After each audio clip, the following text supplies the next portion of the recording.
Here's one towards the goal. That's going to be gloved by Travis Ridgen. Well, this is more like it. This is Slangin The Bizkit. Here's Travis Ridgen and Dave Wheeler. Ladies and gentlemen, welcome back to Slangin The Bizkit. My name is Travis Ridgen. I'm your favorite former professional hockey goaltender, now turned Steve Madden shoe model. Across from me, his name is Dave Wheeler. He's hosted the best top morning radio show in the city of Winnipeg for over 20 years. He's got the second biggest banana in this studio right now. Welcome to Slingin' The Bizkit. But both of us pale in comparison to that jumbo jet dog we ingested earlier this week. Holy moly. I'm looking forward to talking about our experience at Canada Life Center on Tuesday night. I am too. You attacked that thing like a pack of hyenas. Listen, man, there's only one way to eat a hot dog. That's aggressively. I don't know. I think you ended up with more on your mustache and your shirt, but we'll get to that in a little bit. Also, I want to remind everybody, the goal of our show, we want to try to make your day a little bit better. Maybe you're having a tough time, wife left you, financial hardships. We get it. Remember, A, Danny Devito gets laid. There's some hope for you. Rhea Perlman, he's been married for like 40 years. I know, he's been laying some brick for 40. Well, we think he's been laying brick for 40. But there's always hope out there. We got a great show ahead of us today. We got some stuff about the Stadium Series. They unveiled the new jerseys for Detroit and Columbus, which we'll talk about in a bit. I got some ideas for the Stadium Series now to revamp and make it better. I know Dave wants to go off and Connor Bedard going no buckets every single warm-up. I love that. We got a whole bunch of stuff coming up, but why don't we start with this? There was this incredible Jumbo Joe Thornton story I heard the other day. I got to give the credit to start off with. It comes from Jason Demers. Okay. They call him Daddy. I don't know if you saw that interview he did with Jumbo for the jersey retirement like 2 months ago. Yeah. He was basically barefoot in his backyard, which I was kind of wondering, why are you guys doing an interview barefoot? But he played for the Sharks for a couple of years, played for, I think, Dallas as well for a bit. Called him Daddy. But he tells a great story. Joe Thornton is the ultimate road guy. So teams travel. Joe goes and puts his stuff down in the room, and Joe loves to hang out. So Joe goes and hangs out in the other guys' rooms. And I think every team has this kind of guy. Joe drops his bags off in his room, sits down in the bed, gets under the covers, orders some dessert, falls asleep to the movie. Jason watches the full movie. 2 hours go by. Joe wakes up, goes and takes a dump, and then leaves. Yep. Yeah, I mean, why mess up your own room, right? Exactly. You want to be that model guest when you're staying at a hotel. Like, my goodness, that Joe Thornton, they barely touch the covers. It's amazing. Yeah, because you're doing all your dirty work in everyone else's room. That's a great idea. His room probably looked the exact same when he checked out as when he checked in. This is a terrible story. Once upon a time, we were on the road. I can't even remember where we were, but sometimes, not all the time, but sometimes, especially on back-to-back games, it was just a lot easier to have a bunch of a stack of pizzas ready, right? And so they'd get those delivered to the hotel room, and everyone could grab a couple pizzas and then off to your room or whatever, and those pizza boxes would usually stay in the room until the cleaning staff came and picked them up the next day. And the odd time, some guys wouldn't finish their pizza, and there'd be extra to be had and whatnot if you wanted some extra pie. I'm not going to say who it was, but there was a certain somebody who decided to take an empty pizza box and deposit a number 2 in there, and then walk into another team's room and go, "Hey, there's some leftover pizza. Do you guys want?" They're like, "Yeah, sure. Just throw it on the dresser there." And so that box of empty pizza sat there. They didn't touch it, but boy, did that room stink the next morning. What team was this? This is back when I was playing at Fort McMurray. Just one box or multiple boxes? Just one box. Just one. Hey guys, you want the rest of this pizza? Yeah. Just throw it on the dresser. Terrible. This must be the chocolate lava cake. Oh. What kind of pizza is this? We're never ordering here from again. It's the chocolate crepe banana pizza. Oh, terrible. The road pranks are legendary. You missed that? What, being on the road or the pranks? A little bit of both. Yeah, absolutely. Yeah, I mean, it's camaraderie. As long as it wasn't violent, as long as it wasn't too shameful and whatnot, then yeah, I mean the idea of having fun and sharing laughs and whatnot, as long as nobody is emotionally scarred from it, I think it's all in good fun. Maybe a little bit of emotional scarring. No physical scarring, though. That's what we like. Yeah, I mean, yeah. I would tell you stories that would make you blue in the face, and it's funny because I'm so conditioned to laugh about them because I laughed back then, but looking back, they didn't age well. So at the risk of sullying that idea, I will save a lot of those for my book that will get written at some point before I'm 80. What kind of flex did you use when you played? I didn't have a great shot. I'm not going to lie to you. I realized pretty quickly that I had a bit of a muffin, so I didn't. I didn't first pass. What's that? Good first pass. Oh, that was my bread and butter. Getting a pass out of the zone, finding an outlet, finding creative ways I could find angles on boards. But from the point I saw Eric Desjardins adopt a a way of shooting from the point where he wasn't trying to rifle it in there like an Al McInnes. He was just he played pinball. He was just find a lane and get it there. Doesn't matter if it goes super fast. Doesn't matter if it's end over end. Just get it to that spot and maybe it'll find a lucky bounce.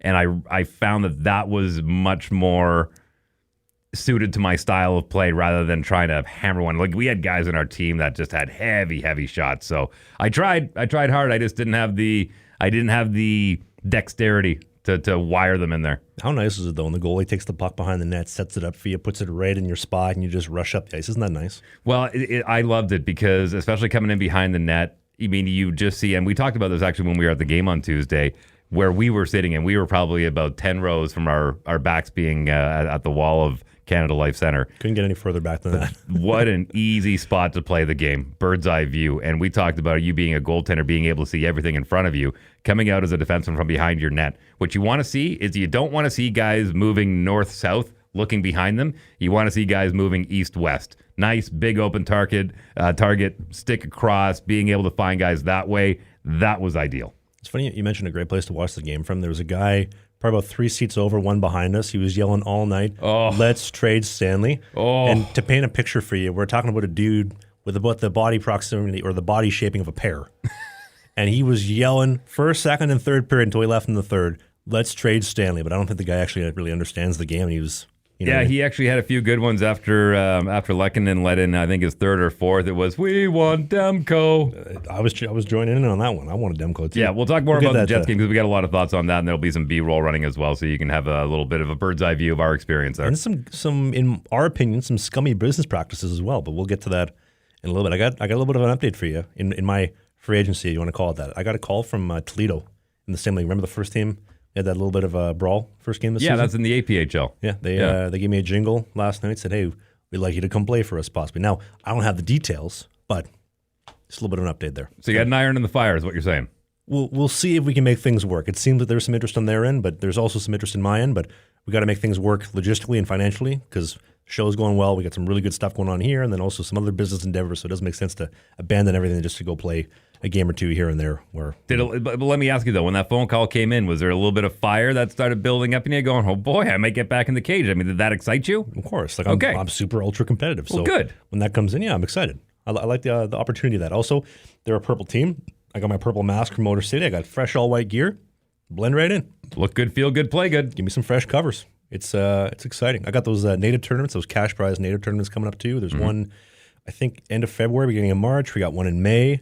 It's exciting. There's one just outside of Winnipeg at the Iceplex with the Jets practice, and then one in Portage, and I think there's one up in the Res somewhere. Okay. I can't remember where. I think it's around Thompson-ish. How much time have you spent in the Plap? The Plap? Yeah. What's that? Portage La Prairie. Oh, not much. I think I ran a goalie clinic there a couple of years ago. I'll tell you, the Terriers got a great program out there, man. A shout out to them. They beat the Steinbach Pistons 3-0 this past week, and yeah, they've always had a really good program. Yeah. You know who had a tough start the other day, and I hope the best for him, I genuinely do, is Kasimir Kaskisuo. You mentioned in the last couple of episodes that we've talked about minor pro and whatnot, but he gets signed with the Norfolk Admirals. Tough start. Gives it a couple softies. They end up losing the game in his debut. And I do relate to that because the guy hasn't really played a game in a little under a year. Yeah, you got to shake the rust off. I get it. Yeah, and you go for the PTO in Boston, and then you're sitting at home, and I mean, you can only do so much development, renting out your own ice and skating with whoever you can find to shoot on you.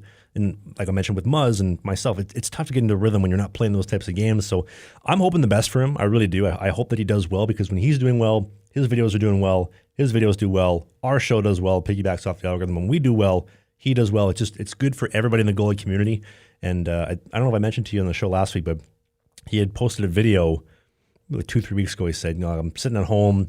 I'm bored.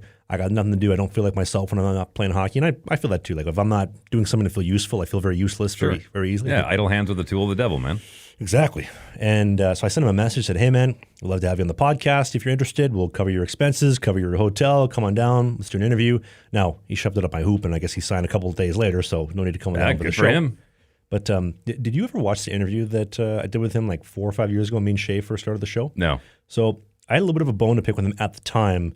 I thought that him coming into the influencing community and trying to charge people for interviews and charge people for their time, for his time, I thought was a little bit greasy because I always felt at that point in time, I owe the community something for giving me the opportunity to make money and have this be my full-time thing. I mean, I haven't worked a real job since like 2018. I've been very fortunate to do that. And I felt I owe the community something like that or something. And so I didn't like that he was doing that. But now shift forward 4 or 5 years, I'm kind of starting to change my tune a little bit on that and say that the philosophy that I had at that point in time, somewhat a little bit uneducated because I don't know what I don't know. And if I don't know, I don't understand. I'd love to talk to him about that. I really would. I'd love to have him sitting in this chair. I'll scoot over for one and have him down for the show. I don't think he'll ever come on. But if he does, I think that'd be a really interesting interview. Well, I'm happy to hear that because I think that's something that's realized in age is that the real currency in life is time. Mm-hmm. And there's been a lot of podcasts that have reached out to me that have said, hey, we'd love to have you on. And I said, that's great. I don't want to sound like a jerk, but it benefits you. It doesn't do a lot of benefit for me. And what it does is it takes away time that I can spend with my family. Mm-hmm. And to me, that's the most important thing in the world. I just recently, within the past few years, realized that I thought I was losing friends. I thought, what have I done to lose these friends? And I realized, no, I've just become a family man. You know what I mean? Like I finally understand what that means to be a family man, which is your spare time is spent with your family. Mm-hmm. You're not going out and watching the Amazon Prime game Monday night at your local watering hole with your friends. You're at home, maybe watching it with the kids, or you're doing something with the wife.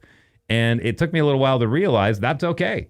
Like there will be a time when I'm an empty nester and my wife and I can do things, and maybe we can explore reconnecting with old friends or meeting new friends. But once I accepted that and realized that, I was a lot more okay with it. And it doesn't mean that I won't be friends with these people and sending the odd text message. It just means that my family time is more valuable to me. Well, I know we talked about it on our way to the Jets game the other day, but you have 2 kids and a wife, and I'm aspiring very soon to be having kids and kind of building that family together. And I'm realizing that if I want to do that, there has to be time taken from other things and put into another pool. And so him having a kid and a wife, I'm slowly starting to understand, okay, I need to charge for my time because the ultimate cost is the time that I don't have with my family. Because you only have so much time, kid grows up, life passes you by. If you don't have family, I've said it before, you have nothing. You know the song, Cats in the Cradle and the Silver Spoon, Little Boy Blue and the Man on the Moon. Go back and listen to that song.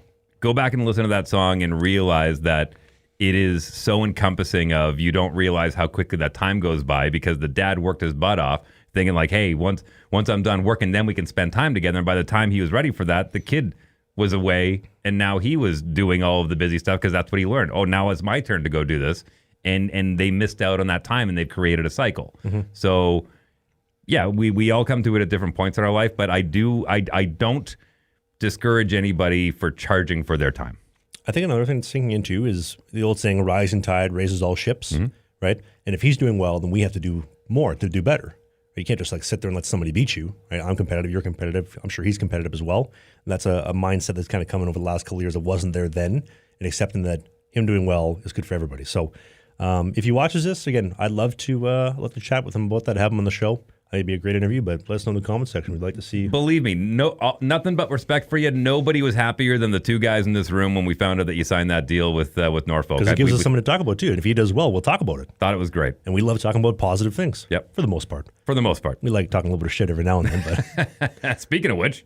Where do you want to start? We have Jets Canucks. We got the NHL scummy business cracking down on creators. We have break-ins to Evgeni Malkin's house, Sidney Crosby, Taves. Where do you want to start? You want to do Spin the wheel, man. Whatever you want. You want to start with the Jets game? Sure. What do you think of the game? Listen, we picked a great game to go to. Watching KFC, Kyle freaking Connor, number 81 for your Winnipeg Jets, get a natural hat trick in the first period. Holy moly. First 9 minutes. Yeah, blew the roof off the place. And the first one was a bit of a gift. The second one was a nice rebound, and the third one was just a great finish. Oh, dude, his jockstrap was probably behind us in the 300 section. Yeah, well, I mean, he went backhand on the second one, so I think maybe Lenkinen was thinking he was doing that again, and then he switched over to the forehand, and nothing but a yawning cage to put it into. That's a guy I find so fascinating. We talked about it in the upper deck. He's just a scrawny, small, almost frail-looking dude, but he's like a water bug out there. He shifts, and he just finds a way to put the puck in the net. He's second in the league in goals right now. He is so Dry at last check was 31 or 32, and then what's his name with Florida had 27. Then Scheifele and Connor were tied with 26, and that was after that game. Did you find too? I felt like so Lankinen is not Demko, and we all know the importance of having a great goaltender. You have a great goaltender, you can make an okay team great. Bad goaltender makes a great team bad. And when he tossed that pizza, all you can eat, right on Scheifele's stick, and then put it to Connor, what was it, 3 minutes in the game? Yeah. You can kind of feel the air come out of the Canucks sails. Like, oh. I'll be honest with you, man. You and I talked about it because we were there early. We wanted to get the whole fan experience, and I bumped into a lot of people that are still working there from my tenure when I was working at that rink for the Jets. And as soon as they came out, Demko, his level of give a shit was the lowest I've probably ever seen. And sure, you're not starting. I mean, we knew right away Lankinen came out first. Okay, he's getting the anthem, but Demko, man. Like, I bet you he had a hard time just getting on his gear. And I know they had a tough time. You know, they showed up in Toronto from Carolina to Toronto. They got in late. They ended up beating the Leafs 3-0 that night and then over to Winnipeg. So I understand the travel sucked a little bit. But, man, he looked like he did not want to be there. You and I were predicting that, you know, if he lets in any more in the second period, like 4 or 5, he's got to get yanked. But I bet you they went over and talked to Demko after the first, or either that or Demko went to them and said, I'm not going in. Yeah, I got a picture. You're going in. No, I'm not. No, I don't think so. 4 goals. Like, no, I don't think he even took a shot in one. Maybe he took 1 or 2 shots in warm up. Like, yeah, I don't think he took shots. Probably like 3 or 4 minutes left. But it's that whole team looked very uninspired, man. And I don't know what's going on. I know there's been rumors about JT Miller and Elias Pettersson getting dealt and maybe being trade bait before the deadline. But even after the game, Hughes, his interview seemed very uninspired. Like, that is just a team that I think has given up already. I wonder, because we've talked about Demko's knee injuries, and he's got a very rare knee issue. Big guy, a lot of torque going through his joints, and he's the linchpin of their team. So if he's gone, they're really in hot water. So I wonder if they're telling him, listen, if you're not playing, take as few shots as you need. We don't care. Obviously travel with the team, but when you're in net, we want you to play.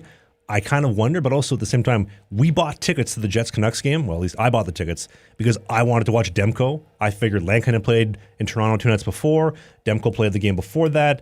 Travel day, Demko versus Hellebuyck makes sense to me. I was so disappointed when Demko didn't start. And then also, just because I love watching the goaltenders and warm-ups, seeing him not take shots until like 3 or 4 minutes left, I was like, man, this is disappointing. This is why we paid and we wanted to watch. And then 3-0, 9 minutes in, you got to put the other guy in after that.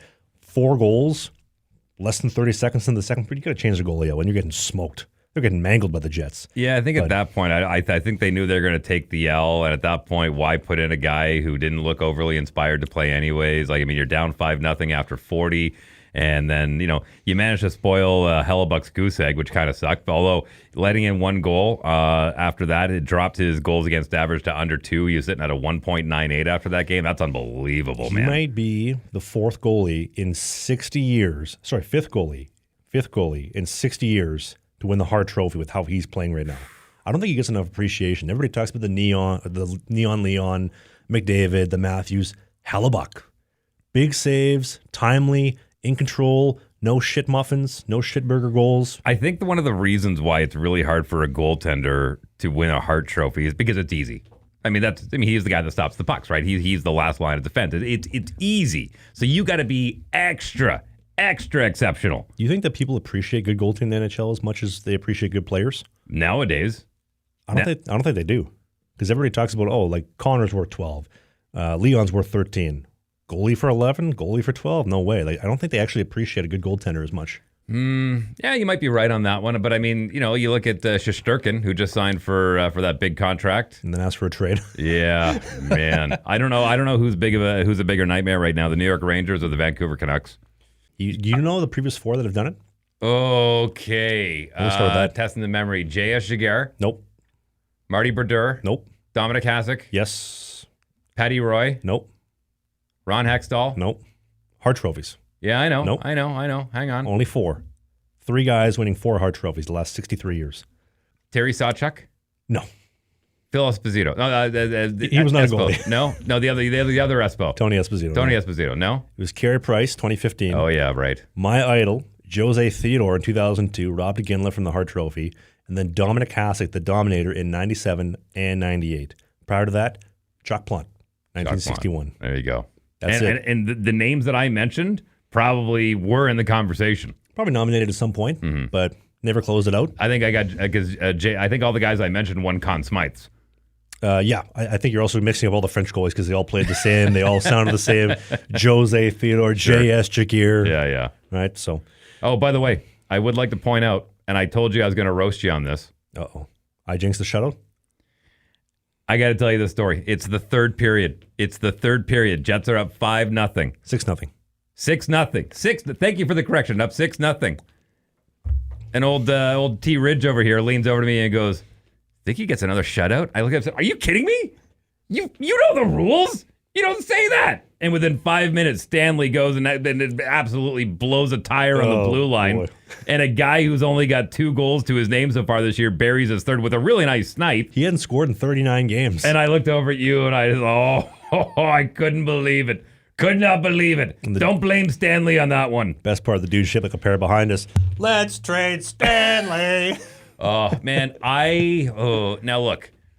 I'm sure he's a nice gentleman. I'm Stanley? sure he's a really nice guy. Logan Stanley. I'm sure he's a lovely human being. I don't know anything about him. I think he is there in that position with the Winnipeg Jets for a couple of reasons. They lost 3 big bodies that I can think of off the top of my head. We've talked about it before. Dustin Byfuglien was supposed to be the cornerstone of that Jets defense for the next decade, and he pulled the plug. Pro fisherman, no? And then Tyler Myers went because we thought we were keeping Byfuglien. And Sherratt, we also lost. Those are 3 big bodies. I think Stanley is there to add a little size to your average of your D-man.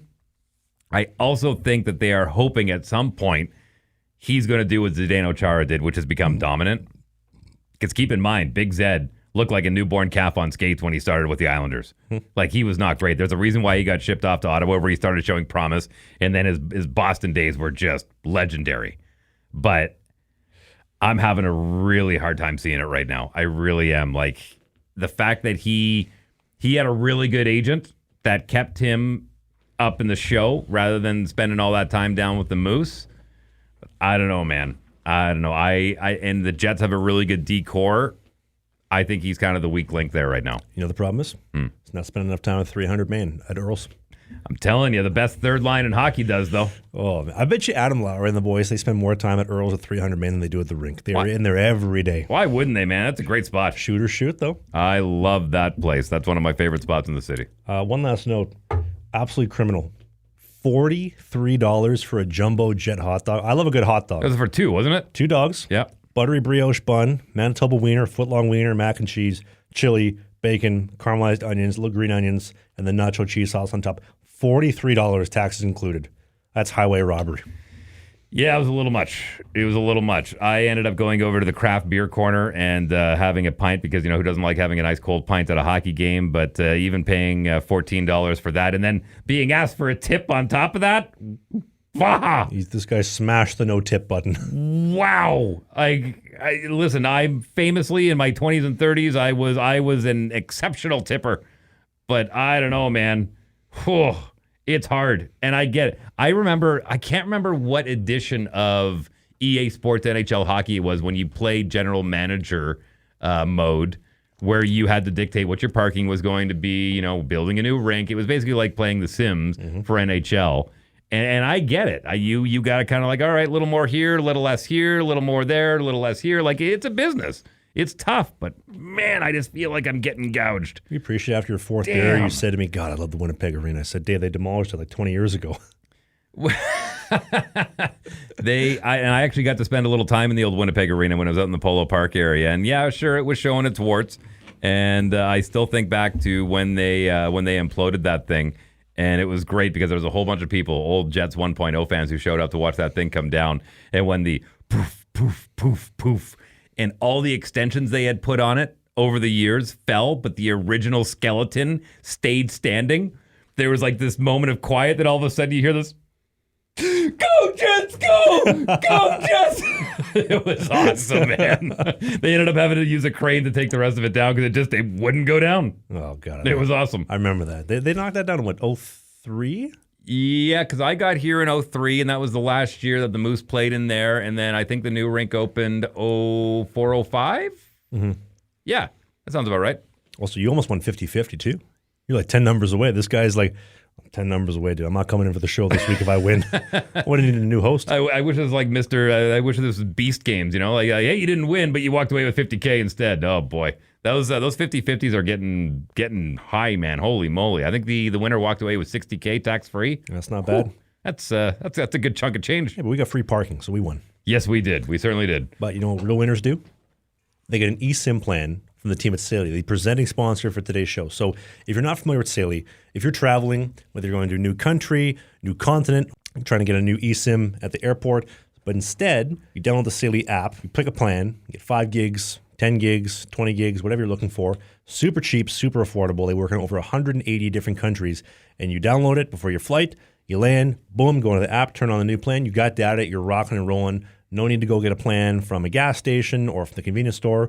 And right now, when you go to the link in the video description at Saily.com, use the code BIZKIT, B-I-Z-K-I-T. You're going to get 15% off your Saily plan. And when I traveled to Spain this year, this thing was life-saving. Pearson, download it, boom, fly. I got data. I was able to do my 5-hour commute from Barcelona all the way down to Logroño. If you're traveling, doesn't matter where it is, Saily is the way to go. Pick it up at the link in the description. Code BIZKIT for 15% off. And thanks to them being the presenting sponsor for today's show. Also, a big thank you to everybody that stopped and asked for a picture and a handshake when we were walking through the concourse at Canada Life Center, and all the old staff and Ken and Elaine and everybody that we saw there. Everyone was very welcoming, very kind, and I got to meet some young fans out there. A little 9-year-old who's a goaltender. I looked over at his dad and I said, "God bless you. God bless you for raising a goaltender." You know, I've never gone out in public with a celebrity before until I went to a Jets game with Dave Wheeler, and everybody stopped to say, "I listened to your morning show." Except for that one lady that had she had like 2 teeth. She said, "You're on 105, right?" 106. Yeah, well, listen, it's after spending 22 years here and being out in the community, it's always nice being recognized. I can tell you that. Yeah, and thanks to everybody for coming up, saying that they watched the show, they've seen the clips and whatnot. It was cool. I don't think in my entire lifetime of making videos I've ever had so many people come up and acknowledge what we've been creating the last little bit. I mean, we've been doing well with a lot of people watching the show the last little bit. So can I just say I love it, and I really do. I appreciate it. Just not in the bathroom. Yeah, that's all. Yeah, me and Dave were doing a number one. Some guy was chatting over the stall. I could see him like shaking it 3 or 4 times. Like, you're playing with yourself, fella. Put that thing away. Let's go wash our hands there. Anyway, the Jumbo Jet dogs are on the main concourse. Yeah, $43. Taxes included. We got free parking though. Anyway, this is so scummy. So the NHL is cracking down and burying its creators. So in the YouTube community specifically, guys like Hockey Psychology, O Nyquist, Next Man Up, Eck, Alyssa Hope, friend of the show, they make videos about what's going on in the NHL. They download some clips, put some voiceover, do a little story to it, make some really good stuff. It's where I get a good amount of my news as well. And so the NHL has come, copyrighted every single video in their library and said, you're not going to make any more money on this in your AdSense. Now, if they're making videos on a full-time basis and AdSense is their full-time income, you've just completely crippled them financially, and they're not going to be making videos anymore because they can't make any money off it, and they're not going to be growing the game the way they have been. Because when you have 130,000 subscribers and people are watching your videos, you're doing some good stuff for the game. Again, the NHL being so short-sighted to bury these people. What is going on? I don't think it's short-sighted. It's unfortunate. I'll come out and say that right away because I mean, look, we're part of the community as well, so you know we feel the pinch on that as well, and that's across numerous platforms. But specifically because we deal in this realm, we'll use YouTube as the example, and I don't think YouTube is the bad guy in this scenario. Mm-hmm. They're just doing their job; it's out of their hands. Right, exactly. The NHL is coming down saying, "Hey, that's our property," and the YouTube bots go, "Okay," and then they start flagging everything. You're right; it grows the game. I think the NHL looks at it and goes, we don't want eyeballs on their content. We want eyeballs on their content. The problem that they're not realizing is that they have people who will write the news. They will have people that, do all the videos and behind the scenes and with the players, and they do a good job. I mean, a lot of that content is good. It's tight, whether it be on the website or on their social media pages. It's good, but it's really hard to have an unbiased opinion when you've hired that person. Mm-hmm. You know what I mean? Like, you can't have an unbiased opinion when they're collecting a paycheck with the NHL shield up in the top left corner of that paycheck. Mm-hmm. So this is where these independent voices are very important to the game.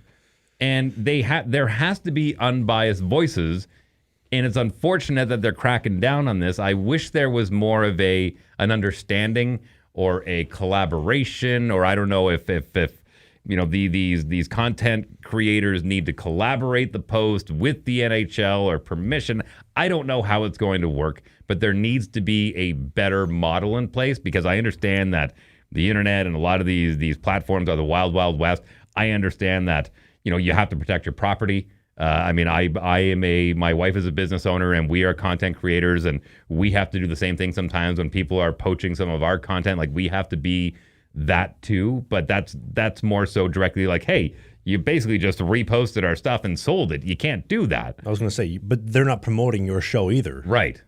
Like, and I get it, these people on YouTube, the Hockey Psychologies, Next Man Up, whatnot, they're basically taking the NHL's product, mixing it up, a little bit of a voiceover, they're stealing your content, but they're not burying you. They're promoting the game, bringing more eyeballs to your games. Yeah, maybe the NHL is like, listen, okay, if these guys are making collectively $20,000 a month off YouTube AdSense, we want that pie. That's an extra $200,000 a year in our pocket. But what about the revenue you lose at the cost of burying these creators, and their viewers and their followers are like, I'm not going to go support the NHL and spend my money anymore. I think that's the ultimate loss that they have. I don't think it's that quick of a point-to-point, but I do think that it discourages people from...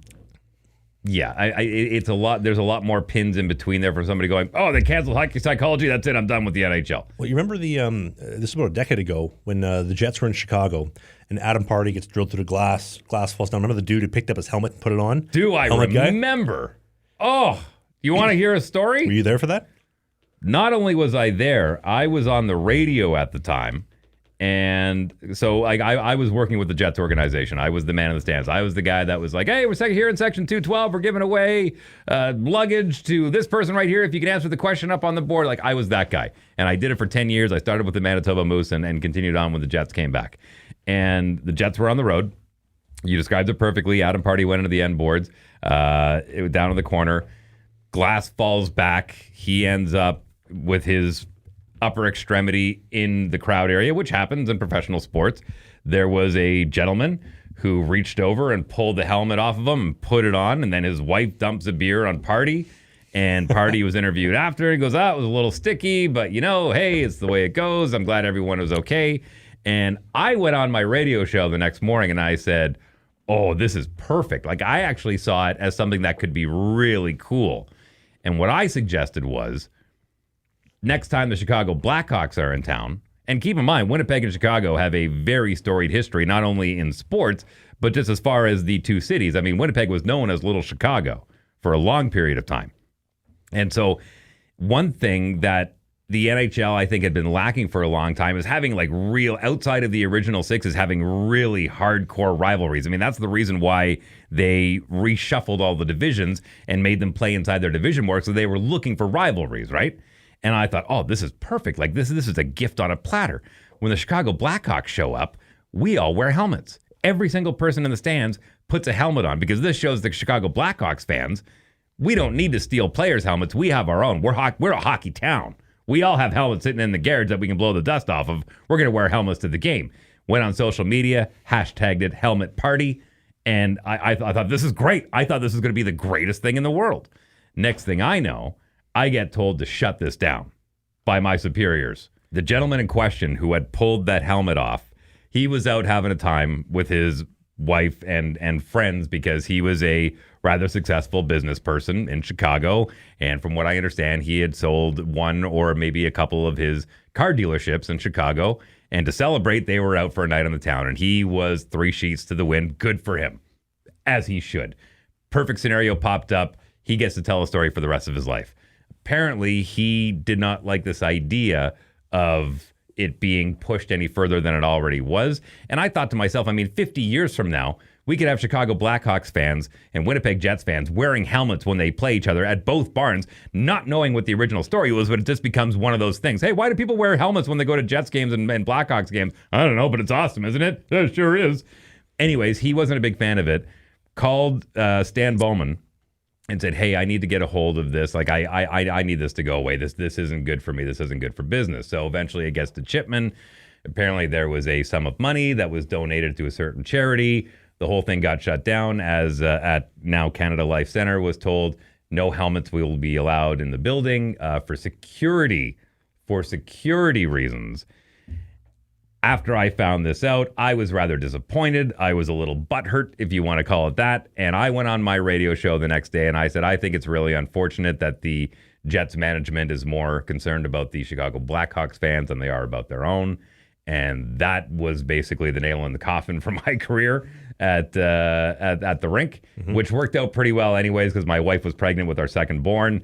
I was thinking about stepping away anyway, so I finished out the rest of that season, and that's the story. But again, I still, truthfully in my heart, I still think that was a missed opportunity for the Winnipeg Jets, the Chicago Blackhawks, and the National Hockey League to have a really cool rivalry in something that other sports would look at and go, man, I wish we had something like that. Like the Saskatchewan Rough Riders wearing watermelon helmets. Exactly. I really think it had the potential to be something bigger than the actual game. People, and you're always looking to get fans in that aren't your hardcore fans that show up to every game. You're always looking to bring extra people in. Oh, hey, Blackhawks are in town. We're going. I don't like hockey. We get to wear helmets. All right, I'm in. You know what I mean? Like it becomes one of those cultural events. And you didn't know. Dave said, "You can't fire me. I quit." You can't fire me because I quit. Bum, bum, ba-dum, ba-dum. All right, so from one set of dirtbags to another, the Evgeni Malkin house break-in. Did you hear about this? I did hear about this. Now, this is becoming a trend with professional athletes, and I don't understand why they don't have better security. I mean, really? It's baffling, isn't it? It is. You have that much money, and there's nobody watching your mansion at all, and they just break in. So with Evgeni Malkin, so he's now going to be the 5th professional athlete in the last less than 12 months to have his home broken into and raided. So Evgeni Malkin, Tyler Seguin, Joe Burrow, quarterback for the Browns? No, Bengals. Cincinnati Bengals. Cool, baby. Patrick Mahomes, and then Mr. Pfizer, Travis Kelce. Who's going to be in the new Happy Gilmore movie? Yep. All had their homes broken into and things stolen. So these guys went to Malkin's home. They're playing an afternoon game, 4 p.m. on a Saturday. They bust into Malkin's home.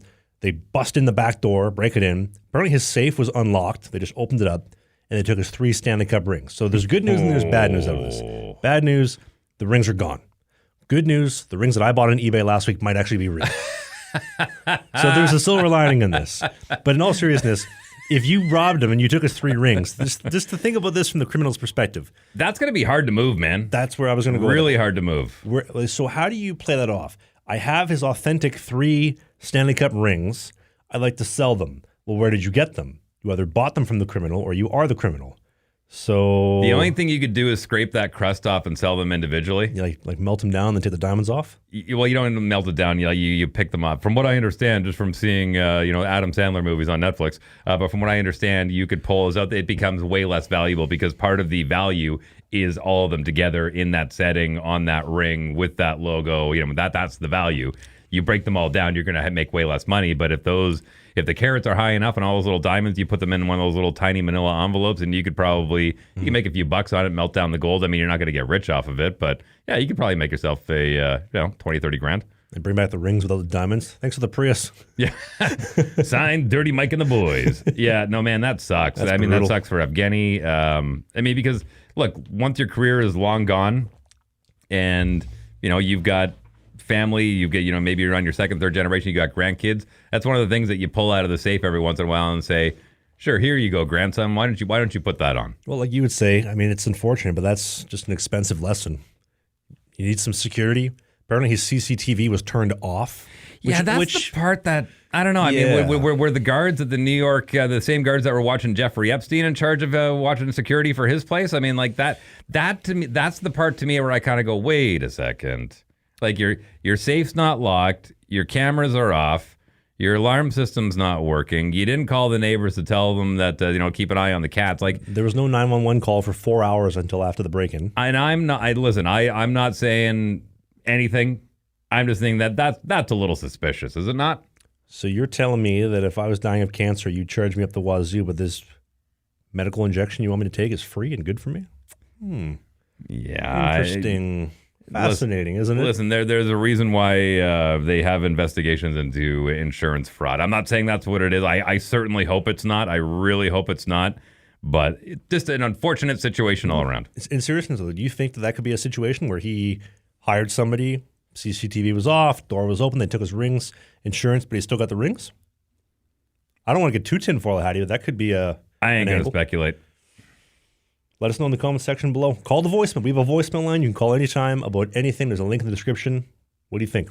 Well, look, I think Evgeni Malkin has made enough money over his career that I certainly hope that he's been smart enough with it that he doesn't have to go and pull something like that. I mean, I know that's crossed the minds of a few players over the years who have gone broke shortly after that they're done playing the game. I mean, it sucks. I mean, it really does. I mean, the percentage we talked to Corey Schneider about, on previous podcasts, just about how some guys are just a little more flagrant with their money, and I think handing over $850,000 a year to an 18-year-old after they get drafted is dangerous. I mean, that has to be explained to them. How much responsibility comes. Like, that money is not guaranteed forever. And I think some people just think that the well is going to never run dry. And so I would hope that a guy like Evgeni Malkin would have enough people around him to make sure he's taken care of. So I hope that's not the situation. I really hope that's not the situation, but it wouldn't be the first time. What if he's just bored, looking for the thrill of it? Oh, I scammed the insurance company. Could be. Nah, that's, I don't know, man. You play with fire, you're going to get burned on that one. You want to go stupid with money, or you want to do another Penguin story? Dealer's choice. Spin the wheel. Connor Bedard, he's going every single game right now, no buckets and warm-ups, which is a $5,000 fine. He's racking up the bills. 2,500, or is it 5,000 Canadian? 5,000 USD Oof. fine per game, no bucket, because if you played pre-2020, you can go no buckets and warm-up. Post-2020, you can't go without a helmet, or you pay a fine. He's going every single game, no buckets and warm-up, racking up the fines. What do you think? I don't think it's really worth it. I don't think he's got nice hair, but I don't think it's that good. He's got great hair. I don't understand why it's that important. I mean, listen, I've spent money on stupid things before, but that's dumb. I mean, it's 16 minutes of your day. Well, 15 and a half, but there's only one way to find out if it's worth it. Got to see what his Instagram messages look like. Okay. Seriously, though, how much you want to bet the amount of messages he gets goes through the roof when he's got no bucket on? Because he's got great hair and he's got that jawline, too. I don't think it's going to hurt him at all putting the bucket on as far as DMs in his inbox. But we saw at the Canucks game the other day, when everybody's got a bucket on, you don't have a bucket on, you stand out. The ladies that are sitting right around the glass are going to notice you more. It's interesting. I think it's more of a flex, because the guys that we saw on the Jets not wearing buckets were Morrissey and Lowry. Yep.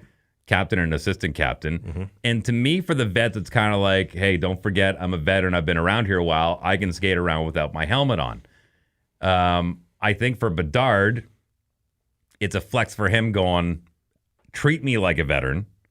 I can afford it. It's a weird flex. This team sucks. I'm the best player. I'm going no buckets. Yeah, it's really unfortunate, man. I really hope he doesn't. I'm going to make a very old reference here, but I hope he doesn't end up like Jake Plummer. Who's that?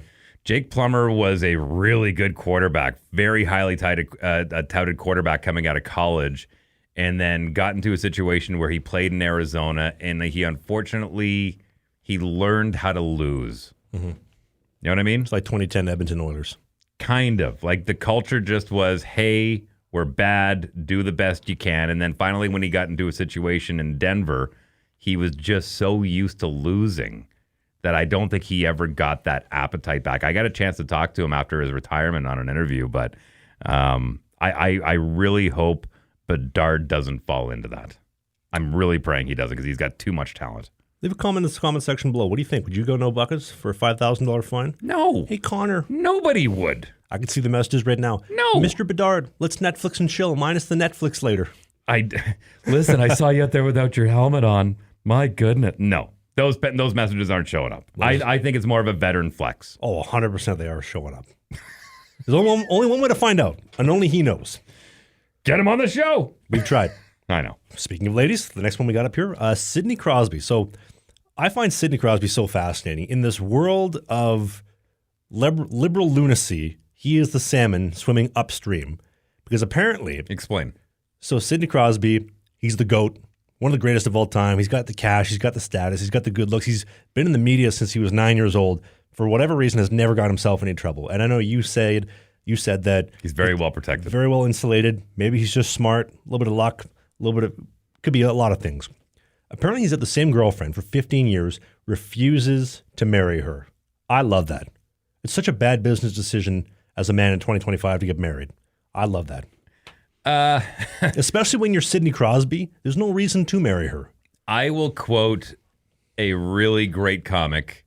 He's a British comic. His name is Jimmy Carr. And he has been with his girl now for a little bit longer, I think. I think they've been together for 20 years. And he does a lot of crowd work in his set. And he plays a lot of theaters. And he has no problems with people yelling out stuff. And he's fantastic on his feet. Mm-hmm. And somebody yelled from the back of the room, "Hey, Jimmy, when you gonna make an honest woman out of that girl of yours?" Somebody to that effect, right? Mm-hmm. And he says, oh, are you commenting, sir, on the fact that his girl and him haven't been married in 20 years? He goes, "I love my girl so much that I don't want to get lawyers involved." Agreed. I thought that was a great response. And he also said, he goes, call me crazy. He goes, but I'm still holding out hope that I can find something better. Which again was a great line from a comedian. Now look, we don't know what the ins and outs are of Sidney Crosby and his girlfriend. Maybe she doesn't want to get married. Maybe he has gotten down on one knee. And she goes, "No, let's not ruin this. Let's wait till you're done playing hockey. And then let's talk about it. Let's wait until I'm dating the non-hockey Sidney Crosby. Maybe it's on her." If you're an NHL player in 2025, are you getting married anytime soon? Let's just put Dave Wheeler. You are playing in the National Hockey League. You've met a girl for the last 1 to 2 years. You're not, married to your current wife, Candice Ray, who's very beautiful. Hi, Candice, by the way. What are you doing? Is that a good business decision to play in the NHL and get married during your playing days? I remember I was in Seattle once upon a time, Monday Night Football, between the Seattle Seahawks and the New Orleans Saints. It was Drew Brees visiting Russell Wilson, and me and my buddies went down for Monday Night Football. It was the night that they set the record for loudest fans ever. I think it was 136.9 decibels, if memory serves correct. I may be a few decibels off on that. But I happen to know one of the guys on the team is an old friend of mine who used to play for the Winnipeg Blue Bombers, John Ryan. Mm-hmm. And so I hit him up before the game and said, "Hey, me and a few buddies going to be into town. Would you want to get together after?" He's like, "Listen, I'll let security know. Why don't you guys come down just outside the locker room after? We'll say hello." I hadn't seen him in a little while. He came out of the locker room. We start, bullshitting, catching up a little bit here and there. A few of my buddies go over and they talk to Marshawn Lynch. It was very, very cool experience. And I said to him, "So, man," I said, "what's the deal?" I said, "You got a girl? You settled down? What's the deal?" He goes, "No." And I said, "Really?" And I said, "Why not?" And he says, "Because I'm young and I play in the NFL." And I said, "That's a great answer." He's now married and has a wonderful girl that he met. I think he met her in Seattle. I think she might be from LA. I can't remember exactly, but they've now settled down. They have a great life together. I think they're doing fantastic. But he wasn't ready. Mm-hmm. Now, keep in mind, there's a guy by the name of James Hetfield, who's the lead singer of Metallica, mm-hmm. who, if you know the history of the band Metallica, when they were touring back in the 80s and 90s, they were notorious. I mean, just go read The Dirt, and it was a version of that. But he said once upon a time, the only reason I got married is so I stopped sleeping around as much on the road. As much. Mm-hmm. He just kind of broke it down a little bit and got a little pickier about what he was doing on the road. But it's really hard for a lot of these traveling acts when there's that much variety around. And I give guys a lot of credit when they realize that, going, "No, I'm not ready to settle down yet." What do you think, too? Society says to men, do the right thing. They say to women, do what's right for you. And so these dudes come into the NHL, the NFL, 18, 20, 22. Obviously, you're exposed to some incredibly good-looking women, and you just wife up the first one that comes in. And then fast forward, you're only good for as useful as you are. You're done playing. All right, this isn't what I married. She takes you for half, takes you to the cleaners, and now you're starting fresh with half your shit gone or more. That just seems like a bad business move. Well, and Varsity Blues, and I know I'm referencing a lot of old movies here, but I am a Gen Xer. There is a movie called Varsity Blues where it was said very clearly, "You're my ticket out of here." Mm-hmm. You know what I mean? From the female perspective, yeah, of course. Sure. Of course. But from the man perspective, especially But it's not all. I don't want to paint everyone with a broad stroke. And again, that's why I'm going to throw it back to Sidney Crosby. Maybe it's her. Mm-hmm. Maybe it's her saying, no. We'll wait till you're done playing. Like we're committed. We're in a great relationship right now. Why mess it up? Let's wait. Well, why do you need the government to be involved to show that you love somebody? There's, I can't remember his name off the top of my head, another comedian who does a bit about marriage. He goes, imagine marriage doesn't exist. Okay? And you got a guy and you got a girl and they're sitting down and he's like, "Hey, I really like hanging out with you." He's like, yeah, I like hanging out with you too. I'd like to do this for, forever. It's like, well, okay, what do you mean by that? Well, I brought this little cake along and it's got, little picture of you and I at the top, and I want you to put this ring on, and I want you to tell everyone, I'm going to invite all of our friends, and I want you to tell everybody that we're going to be together forever. It's like, why are you doing this? Tax purposes. But there's no tax benefits. Oh, sure there is. Do you get married? Yeah. Like what? Sure there is. When you claim your taxes together, it's a little bit, you can have dependents and whatnot, and yeah, it's not a huge. I mean, you're not walking out there going da da da da da da. But there are tax advantages to being married. Call me a Scrooge. I feel like I'd be happy to pay more taxes than have her take half. Well, there are safety nets in place for that. Leave a comment down below. What do you think? But on that note, speaking of marriage, something that could improve your marriage if it's on the rocks or in the shit, Sheath Underwear. The second sponsor for today's show. Or if it's good. If it's good, it'll make it even better. Good. If it's great but still getting better, Sheath Underwear. Sheath is incredible. They're the greatest underwear that's ever been invented. It's going to be the best investment you ever make. They have this incredible bamboo mesh technology. It's comfortable, it's cooling, it's aerated, and here's why you're going to buy it. The dual pouch technology. It's a separated, segregated compartment. Your dick and your balls don't touch, and they don't touch your leg. There's no more bat winging, peeling a piece of gum off the desk. It's not going to be stinky, sweaty, and musky. And here's the best part. If you're still not convinced, because this stuff is durable, it's going to last a long, long time. We're going to get you 20% off. You go to the link in the video description. Use the code BIZKIT69, BIZKIT 69 for 20% off. The best investment you'll ever make, only from the team at Sheath. American made, by the way. I do believe that they are the official underwear of the UFC as well. Yep. So when you see UFC fights, you'll see on the octagon, there's a Sheath Underwear logo on there. The official underwear of the Ultimate Fighter Championship. And I'm pretty sure they sponsored this show before they sponsored that. The UFC, yeah. How about that? Mm-hmm. How about that? Still working with us, even though the UFC is involved. Cool. Now. It's pretty cool to see some of the UFC guys like Donald Cowboy Cerrone. He has his own brand or own model of Sheath Underwear. They're doing a lot of that with the UFC fighters, so it's cool. But thanks to Sheath sponsoring the show. They've been with us pretty much basically since day one. But you wanted to touch on Rypien real quick? Yeah, so we were at the Jets game on Tuesday night. Again, just to reiterate that it was a 6-1 win over the Canucks. Pre-game, spanking, if you will. Pre-game, Rick Rypien's family, some of his family members came up from Crow's Nest Pass, Alberta, and dropped a ceremonial puck. And there were some nieces and nephews there, some of them that were still being cradled. And it brought me back because Rick was a friend who played for the Manitoba Moose when I was working with that team. And yeah, just thinking about some of the times hanging out with Rick, they were good times, man. We were both Alberta boys, and it's unfortunate the way things went, but to spin it into a positive, the amount of awareness that it has spread for mental health, especially in the game of hockey, I think is extremely important. Like, I think back to, guys that were playing on the team around then that were friends with them, like Jason Jaffrey and Kevin Bieksa and Josh Green and a lot of those guys who and Nathan Smith, and I could go on and on. Rick was a good guy, man. He was a really good dude, and man, did he wallop a punch. I remember him and I outside of Earl's Main once upon a time. The old Earl's Main. The old Earl's Main, the one across Main Street. We got beaking at each other a little bit, and he came over the top and popped me with a floater, and I thought, man, I wouldn't want to see what that does when it has full strength behind it. The guy could, for his frame, man, he had a strong punch behind him. And yeah, he's still punching through to this day and making sure that people are taking care of their mental health. So thank you to Project 11 and a lot of the hard work that's going through there. How long has it been? About 15 years. It's been a while since he passed, right? Yeah, man. Close to 15? Yeah, it's been a while. You know him personally for one season, 2 seasons? Yeah, he played, had a cup of coffee with the Canucks, and didn't play a game with the Jets, but was signed with the Jets when he passed. But yeah, just a wonderful human, and I got a lot of fond memories of Rick. Yeah, R.I.P. Those are some sick jerseys they had back in the day. Those original Moose jerseys. Mm-hmm. The green, what'd you call it? An orange, almost like a brown.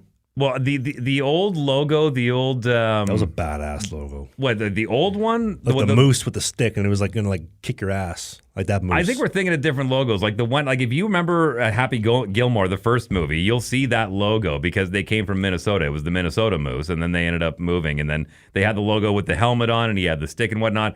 And then it was the year of the lockout, the NHL lockout in 05-06 or 06-07, somewhere in that time frame, where we came out with the new logo. Colors were the same: the green, the brown, the black, the white, but the the logo of the moose. Like, it was just a really artistic, snarling moose with the antlers. It's still the logo they use today, like for the Manitoba Moose here. I love that logo. I think that's one of the best. Absolutely. One of the greatest of all time. You like the white or the dark better? I like the dark. I like the black jerseys. They look mean, man. I like the clean white. Looks bigger, too. Yeah, you like the white jerseys. It works for the Winnipeg whiteout, too. I know. We talked last week. I had a couple solutions to fix the outdoor games. I came up with some crazy cool places to play some games. If you want to fix the outdoor games next season, this is what you need to do. Avalanche in Montreal on the Plains of Abraham outside Quebec City. Right outside the Chateau Frontenac, historic place, play a rink, get some great helicopter shots across the St. Lawrence River. Great spot. Flames and Canucks on Lake Louise. Whoever loses the puck on the Chateau has to go get it. I like that. Jets and Oilers at the Forks on the Red River, downtown Winnipeg on the skyline. I think that's great. Leafs and Blackhawks, Lake Ontario in front of the Toronto skyline. Iconic shot. And the Senators can have a bye week. I think those are all great ideas. I think they need to stop getting away from stadium, big 69,000 people. Thank you for the correction in the comments last week about Raymond James Stadium. I think they need to get away from big Wrigley Stadium. I think you're right. I think take care of the television audience, because that is an event that people want to watch from the comfort of their homes. I mean, I know it's cool. I mean, it goes back to the origins of hockey being outside, but I like the idea of having a nice backdrop. I totally agree. Keep it to a very exclusive, no more than 5,000 people. If you can set up bleachers, keep it small and really make it look good on TV. But if you're going to go back to the origins of hockey, you have to play it the way they did, which would be on Lake Ontario outside downtown Toronto. So you're also going to have no forward passes too? You want to go back to the old school rules? Well, you know what I mean. In that environment, though, right? You build the rink, you build the boards, whatever, and then maybe pay-per-view it. Maybe even just use it as an event of, listen, we're not going to make as much ticket sales. We're going to get people watching because this is exciting. That would spark a lot of interest, as opposed to you try to fit the guys in a stadium where nobody can actually see the game because everybody's so far away, in a baseball stadium that fits 75,000 people. The sight lines are terrible. It's terrible. It's horrible. This is, I think, how you would fix it. So whether you're in Sud Vegas, in Sudbury, Ontario, you're in downtown Winnipeg, or in Flin Flon, Manitoba, it's something that everybody's going to get excited for and want to watch. New Year's Day, noon puck drop, great lighting. Hopefully it's not cloudy or snowing. I don't think it gets any better than that. And you can do that with the Stadium Series with a bunch of different games, but I'm just thinking if you want it as a Winter Classic, lots of ideas to fix it up. But I'd love to see a game, too, in Jasper, in Malign Lake or Lac Beauvert. Great spots to play. Jasper's a beautiful place. We have no shortage of beautiful places to play in North America, that's for sure. The Oilers actually do training camp usually once a decade in Jasper. They have a nice little, well, maybe not the nicest rink, but they have a nice rink. And the Oilers do training camp. I think the last time they did it was only about a 2-hour drive to get there from Edmonton, so that makes sense. Yeah, 2018. They did training camp there, but that's actually a dream that I had was, if you could get junior hockey to Jasper, you have the arena, you have the location, get some billets. It kind of help with the town rebuilding as well. Such a beautiful place. If you're one of the players, why wouldn't you want to be in Jasper? Well, the Alberta Junior Hockey League knocking on your door, man. I know you're always looking for expansion. I mean, I know Hobima has had a team in and out there so many times it's hard to keep count. But I think the AJ could use a team in Jasper. I think that'd be a great road trip. Absolutely. I mean, if the guys at Spittin Chiclets shit-canned RA and then bought a team in the ECHL, why can't we get an AJ team? Did they really? Are you kidding me? Not officially, but it's almost February. Season's just about done. They haven't talked about him in a while. Keith Yandel's been on basically every single episode since the start of the season. They just bought an ECHL team with Keith Yandel as one of the owners. What? RA's done. They shit-canned that dude. Had no, never mind about RA. That blows my mind that they bought an East Coast team. That's amazing. I think the Greensboro Goblins or something like that. Good for them. They want to turn it into like a Danbury Trashers type of deal. Wow. That's cool. Yeah. So let them buy an ECHL team. We'll buy an Alberta Junior Hockey League team. And put it in Jasper. And we'll travel by train. Whatever you want. I actually had an idea. And again, I know we're getting a little bit... Looking for investors, comment down below. Speaking of, this is actually a good idea for investors. And this wasn't in the notes, but I had this idea the other day.